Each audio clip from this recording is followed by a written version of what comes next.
Hi friends, எல்லோரும் எப்படி இருக்கீங்க? நல்லா இருப்பீங்க. பேசும் கிரகங்களிலிருந்து உங்கள் நித்யா ராஜேந்திரன். ஃப்ரெண்ட்ஸ், ஹரிஹரன் அப்படின்னு சொல்லி கேரளாவிலேருந்து ஒருத்தர் கூப்பிட்டு ஜாதகம் பார்க்கணும் அப்படின்னு சொல்லி பேசினாங்க ஃப்ரெண்ட்ஸ். அவங்க ஜாதகம் அனுப்பியிருந்தாங்க. ஜாதகத்தை கணிச்சிட்டு பார்க்குறப்போ அவருக்கு அப்போது சனி தசை நடந்துட்டு இருந்துச்சு ஃப்ரெண்ட்ஸ். சனி தசை மிகவும் சிறப்பாக இல்லை அவருக்கு.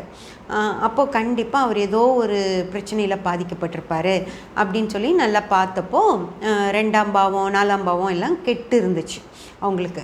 ஓகேங்களா? 2ஆம் பாவம் அப்படிங்கிறது பணம் அப்படிங்கிற விஷயம் ஃப்ரெண்ட்ஸ். அதாவது கைப்பணம் அப்படின்னு சொல்கிறது. அதாவது அவருக்கு சம்பாதிக்கிறதுல சம்பளம் அப்படிங்கிற விஷயமே ரொம்ப கம்மியாக இருக்கணும் அப்படிங்கிற மாதிரி இருந்துச்சு. 4ஆம் பாவமும் பாதிக்கப்பட்டிருக்கு ஃப்ரெண்ட்ஸ். ஓகேங்களா? 4ஆம் பாவம் அப்படின்னா என்ன வரும் அதுலன்னு பார்த்தீங்கன்னா, வீடு, வாகனம், அந்த மாதிரி விஷயங்கள்லாம் 4ஆம் பாவத்தில் வரும். ஓகேங்களா? அந்த ரெண்டுமே பாதிக்கப்பட்டிருக்கு. அதுக்கப்புறம் பார்த்தீங்கன்னா 8, 12ஆம் பாவங்கள் ஜாதகம் முழுக்க வேலை செஞ்சுட்டு இருந்துச்சு. அவங்கள கூப்பிட்டு பேசுகிறப்போ நார்மலாக சொன்னேன், சார் உங்களுக்கு கடன் தொல்லை இருக்கும் அப்படின்னு சொல்லி நான் சொன்னேன். ஆமாங்க மேடம் இருக்குது அப்படின்னு சொன்னார். இப்போ நீங்கள் வாங்குகிற சம்பளம் எல்லாம் வட்டிக்கே சரியாக போயிடும், கடன் கட்டுறதுங்கிறதே உங்களுக்கு கொஞ்சம் சிரமமாக இருக்கும் அப்படின்னு சொல்லி சொன்னேன். ஆமாம் மேடம், நீங்கள் சரியாக சொல்லிட்டீங்க, எனக்கு அப்படி தான் ஒரு பிரச்சனை ஆயிடுச்சு, அதனால் நான் இப்போ ரொம்ப சிரமத்தில் இருக்கேன், என்ன பண்ணுறதுன்னே தெரியல, மாமனார் வீட்டில் தான் இருக்கேன், என் வீடெல்லாம் போச்சு அப்படின்னு சொல்லி சொன்னார். கேரளாவில் ஒரு ரொம்ப அழகான ஒரு கிராமமாக இவங்களுது. அங்கே ஒரு வீடு, சின்ன வீடு, சுற்றி தோட்டம், அங்கேயே நிறைய தண்ணி எல்லாம் சுற்றி இருக்குமா, ரொம்ப நல்லா இருக்கும் மேம். எங்கள் ஊரில் எங்கள் வீட்டில் தங்குறதுக்கு எல்லாத்துக்கும் ரொம்ப பிடிக்கும். சொந்தக்காரங்கெல்லாம் தங்கிட்டு போவாங்க. அவ்வளோ நல்ல இடத்துல நாங்கள் இருக்கோம். நான் ஒரு வாழைத்தோப்பு தான் முதல்ல பார்த்துட்டு இருந்தேன். அப்புறம் அதிலேருந்தே எங்களுக்கு வீட்டுக்கு தேவையான அளவுக்கு வருமானம் வந்துடும். நாங்கள் எல்லாம் விற்றுட்டு தேங்காய் மரங்கள் நிறையா சொன்னார், எதோ இருக்குது, அதெல்லாம் விற்று நல்ல வருமானம் வந்துட்டு இருந்துச்சு. ஆனால் ரொம்ப ஓகோன்னு இல்லைனாலும் எந்த கஷ்டமும் இல்லாத ஒரு அளவுக்கான வருமானம் இருந்துச்சு. நான் சைக்கிள் தான் யூஸ் பண்ணுவேன், வண்டியெல்லாம் கூட எனக்கு ஓட்ட தெரியாது. அந்த மாதிரி இருந்தோம்.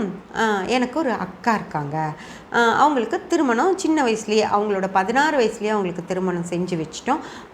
அவங்களுக்கு திருமணமாகி ஒரு 20 வருடங்கள் ஆகுது. அவங்களுக்கு ஒரு பையன் இருக்கான் அப்படின்னு சொல்லி அவர் சொன்னார். அப்போது என்ன ஆகுதுன்னா, இவருக்கு திருமணமாகி இவருக்கும் ஒரு பையன் இருக்கான். அந்த பையன் +2 முடிக்கிறான்.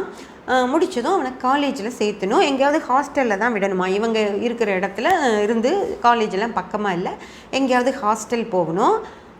அப்படி போகும்போது எனக்கு அனுப்பணுன்னா எனக்கு கொஞ்சம் பணம் எல்லாம் கம்மியாக இருக்குது.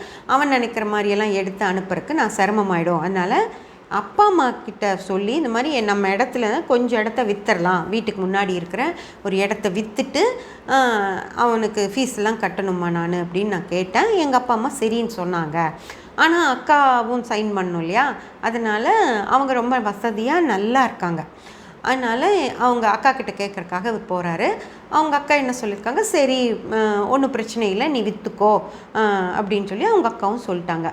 அப்புறம் அவர் அங்கேருந்து வெளியே ஆட்கள்கிட்ட சொல்லணும் இல்லைங்களா, விற்கிறேன் அப்படின்னு. அப்போ இவர் வீட்டுக்கு அதை பண்ணுறதுக்கு முன்னாடியே அவங்க அக்கா வீட்டிலேருந்து ஃபோன் வருது. அவங்க அக்கா மச்சான் பேசுகிறாரு, இந்த மாதிரி நீ யார்கிட்டையும் சொல்ல வேண்டாம், இந்த மாதிரி என் ஃப்ரெண்டே வாங்கிக்கிறேன்னு சொல்கிறாரு. அவருக்கு நம்ம வீட்டுக்கு வந்திருக்காரு, அந்த சூழ்நிலை ரொம்ப பிடிச்சிருக்கான், அதனால் வாங்கிக்கிறேன்னு சொல்கிறாரு.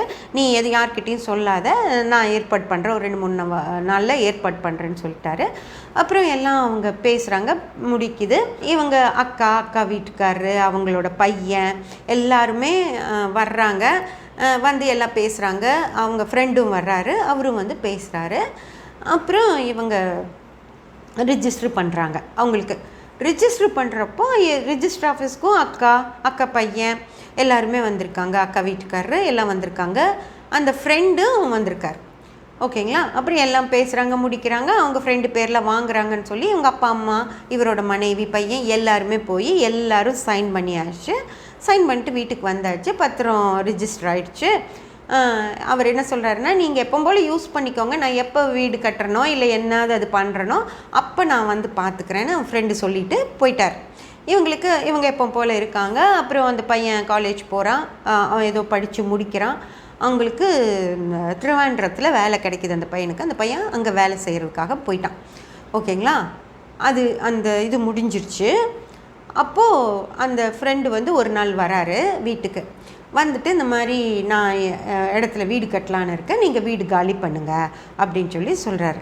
அப்போ இவங்களுக்கு இதாகிடுது, என்னங்க நாங்கள் உங்களுக்கு அந்த இடத்த தானே, முன்னாடி இருந்த இடத்த தானே நாங்கள் விற்றோம், நீங்கள் எப்படி எங்களை வீடு எதுக்கு காலி பண்ண சொல்கிறீங்க, வீட்டை நாங்கள் உங்களுக்கு விற்கலை, இல்லை இந்த வீடு இருக்கிற இடத்த நாங்கள் விற்கலை அப்படின்னு சொல்லி அவர் சொல்கிறாரு.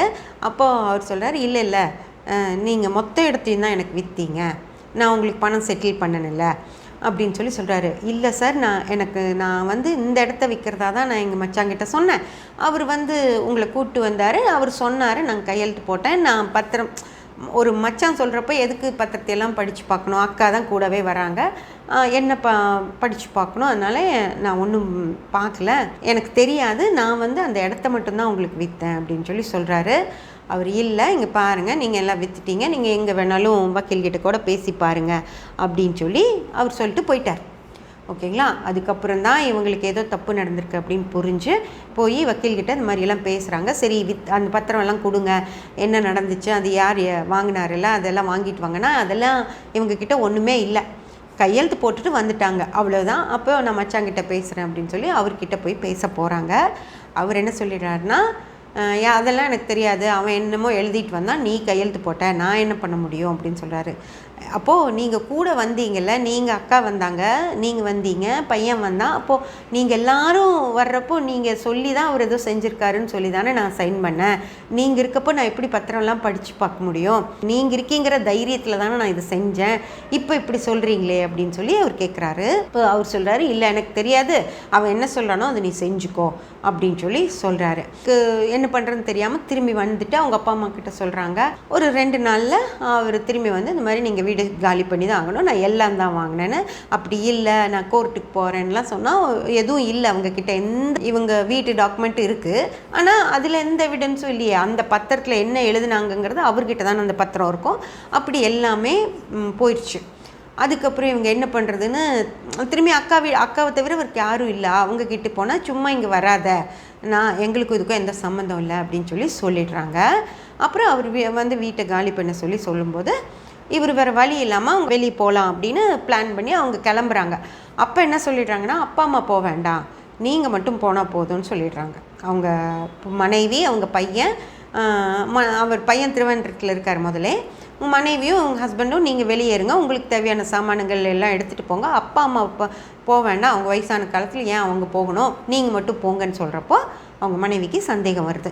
எப்படி ஏன் அப்பா அம்மாவை மட்டும் யாரோ இன்னொருத்தரோட அப்பா அம்மாவை பார்த்துக்குவாங்களா, ஏன் அப்பா அம்மா மட்டும் போக வேண்டான்னு சொல்கிறாங்க அப்படின்னு சொல்லி அவங்க யோசிக்கிறப்ப தான் அவங்களுக்கு தெரிய வருது, அந்த ஃப்ரெண்டு அந்த இடத்த வாங்கலை, சொந்த அக்காவே தான் தம்பியை ஏமாற்றி அந்த சின்ன இடத்த தான் வாங்குறதா சொல்லி முழு இடத்துக்கும் பத்திரத்தை பதிஞ்சு அவங்க அந்த சின்ன இடத்துக்கு மட்டும் அவருக்கு பணத்தை கொடுத்து பையனுக்கு காலேஜ் செலவுக்கு கொடுத்துட்டு மிச்ச மொத்த இடத்தையும் அவங்க பேரில் எழுதிட்டாங்க, சொந்த அக்கா பேர்லேயே எழுதியிருக்காங்க.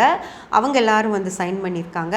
இந்த ஃப்ரெண்டோட ஃபேமிலியெல்லாம் சைன் பண்ணலைங்கிறப்போ இவருக்கு புரிஞ்சிருக்கணும் இல்லையா, அவர் அதெல்லாம் என்னன்னு தெரியாமல் அக்கா தானேன்னு சொல்லி நம்பி அவர் சைன் பண்ணிடுறாரு. ஃப்ரெண்ட்ஸ், இதெல்லாம் எப்போ நடக்குது அப்படின்னு சொல்லி பார்த்தீங்கன்னா, அந்த சனி திசை சுக்கிர புத்தியில் நடக்குது.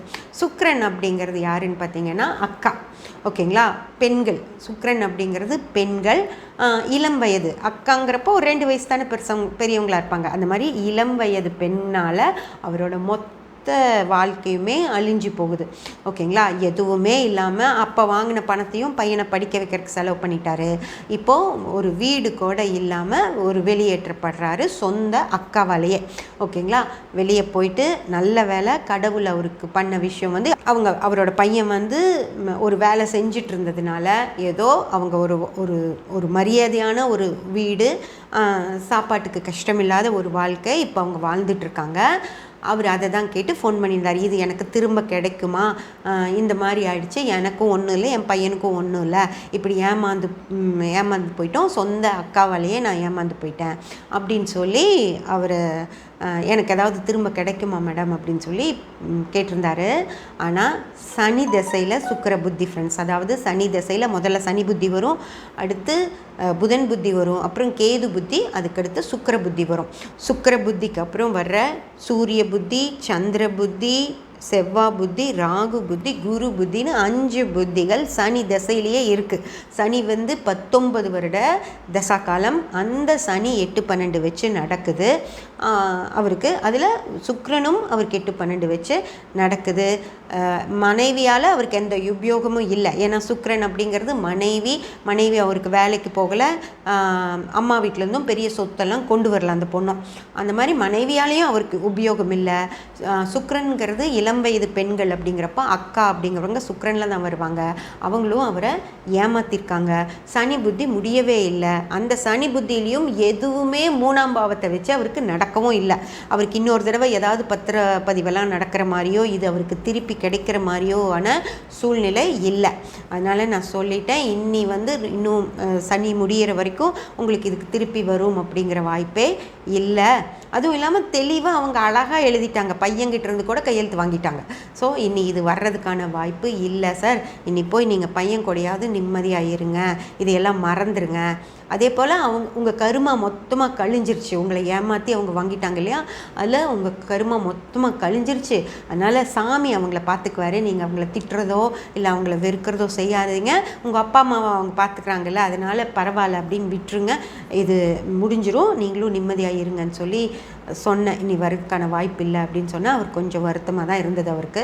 ஆனால் என்ன பண்ண முடியும் ஃப்ரெண்ட்ஸ், சனி ஒரு கெட்டு தசை நடத்தும் போது இந்த மாதிரி இழப்புகள் ஏற்படதான் செய்யும். ஓகேங்களா? சப்ஸ்கிரைப் பண்ணி பெல் பட்டன் ப்ரெஸ் பண்ணி வச்சுக்கோங்க. அப்போ தான் நான் போடுற எல்லா பதிவுகளும் உங்களுக்கு கிடைக்கும். லைக் பண்ணி ஷேர் பண்ணி கமெண்ட் பண்ணிங்கன்னா எனக்கு சப்போர்ட்டிவாக இருக்கும். Thank you friends.